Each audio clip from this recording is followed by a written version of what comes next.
नमस्कार मित्रों, मैं आपसे एक और नए आयाम के बारे में बात कर रहा हूँ, नए इशू के बारे में बात कर रहा हूँ। वह है विवाह का। विवाह हम सबके जीवन में एक बहुत महत्वपूर्ण घटना होती है, एक महत्वपूर्ण पड़ाव होता है। जीवन अक्सर हम लोग जीते हैं बचपन से लेके और बुढ़ापे तक जीते हैं, लेकिन बीच में जवानी आती है, यंग एज आता है और उसमें विवाह होता है। विवाह का समय जनरली पहले तो 20-21 साल में होता था, लेकिन आज 28 से 30 साल के बीच में होती है शादियाँ। जब बच्चे पढ़ लिख जाते हैं और नौकरी करने लगते हैं तब शादियाँ होती हैं।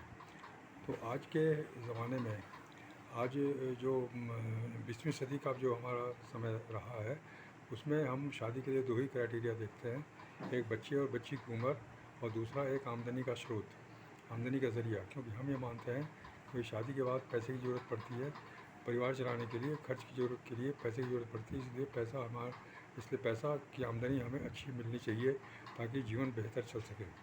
इसके अलावा हम और कुछ नहीं जानते।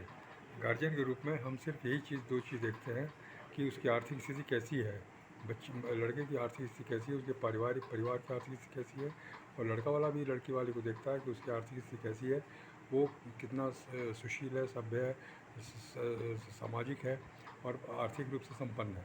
यही तो चीज़ें देखी जाती हैं।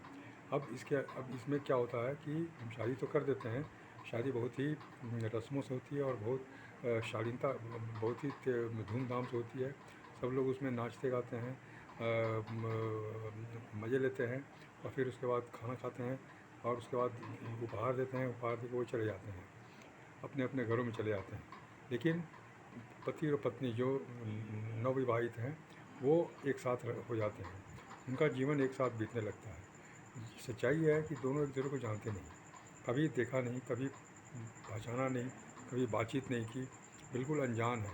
कोई कहीं का है, कोई कहीं का है, लड़का कहीं का है, लड़की कहीं की है। उसके पारिवारिक पृष्ठभूमि अलग है, उसकी पारिवारिक पृष्ठभूमि अलग है। एक दूसरे को जानते नहीं, एक दूसरे को पहचानते नहीं, कुछ भी नहीं मालूम, लेकिन अचानक एक दूसरे के साथ बंध गए, गठबंधन हो गया और एक साथ रहना है, बहुत नज़दीकी तरह से रहना है, एक कमरे में, एक घर में रहना है, एक छत के नीचे रहना है और ज़िंदगी भर रहना है, पूरी ज़िंदगी भर रहनी है। और कहा जाता है कि 7 जन्मों का ये साथ होता है। तो अब सवाल है कि इतना जो अचानक जो ये संयोग बना है, उसको नए बच्चे कैसे इसको स्वीकार करेंगे, कैसे इसके साथ एडजस्ट करेंगे, कैसे वो लोग इसको इसका सही इस्तेमाल करेंगे। ये सोचने वाली बात है। उनके पास सोचने समझने के लिए क्या है, सिर्फ उन्होंने एक डिग्री ली, डिग्री लेकर के नौकरी करने लगे। बेटी ने भी, लड़की ने भी और लड़के ने भी, दोनों ने यही काम किया। 28 साल तक सिर्फ वो पढ़ने लिखने में लगे रहे, क्वालिफिकेशन लेने में लगे रहे, अच्छे मार्क्स लाने में लगे रहे और कुछ इसके अलावा नहीं जानते। लेकिन अचानक वो शादी के बंधन में बंध गए। अब असली ज़िंदगी शुरू हुई उनकी, स्वतंत्र ज़िंदगी शुरू हुई जो माँ बाप से बिल्कुल अलग है। माँ बाप ने साथ छोड़ दिया, सभी मित्र और परिवार ने सब साथ छोड़ दिया, बिल्कुल अकेले छोड़ दिया कि अब आप अकेले अपने जीवन को जियो।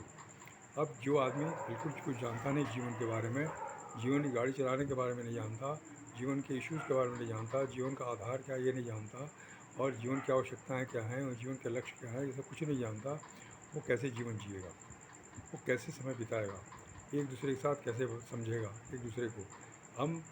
हमको ये सिखाया जाता है कि हम पति हैं या हम पत्नी हैं। पति का अधिकार होता है पत्नी पर शासन करना, पत्नी को सम्मान देना, पत्नी की रक्षा करना और पत्नी को मेंटेन करना।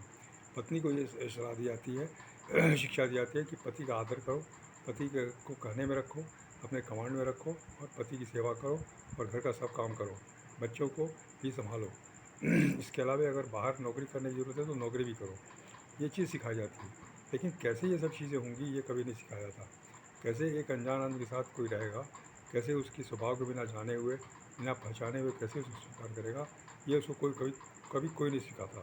सब यही बोलते हैं कि भाई हमने जब किया तो तुम भी ये करो, जब हमने कर लिया तो तुम भी ये कर लोगे, यही सीखने को मिलता है। लेकिन समय के हिसाब से सब चीज़ें बदलती हैं। विशेष रूप से 21वीं शताब्दी में ये चीज़ें बहुत तेज़ी से बदल रही हैं, हर चीज़ बहुत तेज़ी से बदल रही है। लोगों के सोच विचार, लोगों की आकांक्षाएँ, लोगों की ज़रूरतें, लोगों की आवश्यकताएँ, लोगों के विचार, लोगों के स्वभाव, लोगों के चॉइसेस, लोगों के लाइकिंग डिसलाइकिंग सब तेज़ी से बदलते जा रहे हैं। इसके कारण हम एक दूसरे को समझ नहीं पाते, कौन क्या चाहता है, कौन क्या कर रहा है। एक दूसरे के स्वभाव को हम नहीं समझ पाते हैं। कोई हमारे पास ऐसा विज्ञान नहीं है जो हम उसको समझ सकें, या हमें वैसी फुर्सत नहीं है कि हम फिर विज्ञान को समझें। यह सिर्फ हम नौकरी में लगे रहते हैं, ज़िंदगी भर नौकरी करते हैं, सुबह से लेकर रात तक खटते हैं, और घर आकर के फिर वही, या तो फिर किसी तरह से समय बीतता है, या फिर झगड़े होते हैं, विवाद होता है एक समय के बाद। इस तरह से हम योग्य पति पत्नी कभी बन ही नहीं पाते। हमेशा हम एडजस्ट करते रहते हैं, हमेशा समझौते करते रहते हैं, एक दूसरे से मन महसूस कर रहते हैं, एक दूसरे की कमियां दिखाते रहते हैं, एक दूसरे के प्रति आक्रोश व्यक्त करते रहते हैं, अपने भाग्य को कोसते रहते हैं। ये ज़िंदगी हम लोग जीते हैं। माँ बाप को कोसते हैं कि हमको आपने ऐसे कैसे क्यों, मतलब इस तरह का चॉइस दिया।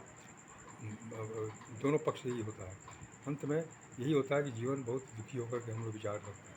आज 21वीं शताब्दी में क्योंकि सहन शक्ति ख़त्म होती जा रही है, लोग कोर्ट केस कर रहे हैं, घरेलू हिंसा बढ़ रही है, कोर्ट केस करके लोग अलग हो रहे हैं, तलाक हो रहा है, डाइवोर्स हो रहा है। जबकि हिंदू परिवार में तलाक नामी कोई चीज़ नहीं हुई थी, ये फिर भी तलाक हो रहे हैं, डाइवोर्सेज हो रहे हैं, लीगल सेपरेशंस हो रहे हैं। जब तक साथ में रहते तब तक भी तनाव रहता है, बच्चों की परवरिश नहीं हो पाती है, बच्चे भी अलग गलत गलत बातें सीखते हैं, और उनका जीवन भी परेशानी में बीतने लगता है। इसलिए ये सोचने वाली बात है कि हमें क्या करना चाहिए, हमें किस तरह से ये विवाह को इतने बड़ी जो एक पड़ाव है जीवन का, कैसे हम बेहतर बनाएं, कैसे उपयोगी बनाएं, और जीवन को कैसे अच्छा बनाएं, वैवाहिक जीवन को अच्छा बनाएं। यह सोचने वाली बात है, और इसके बारे में हमें जानकारी लेना पड़ेगा। आगे मैं इसके बारे में और अधिक बात करूँगा आपसे। तब तक के लिए धन्यवाद और नमस्कार।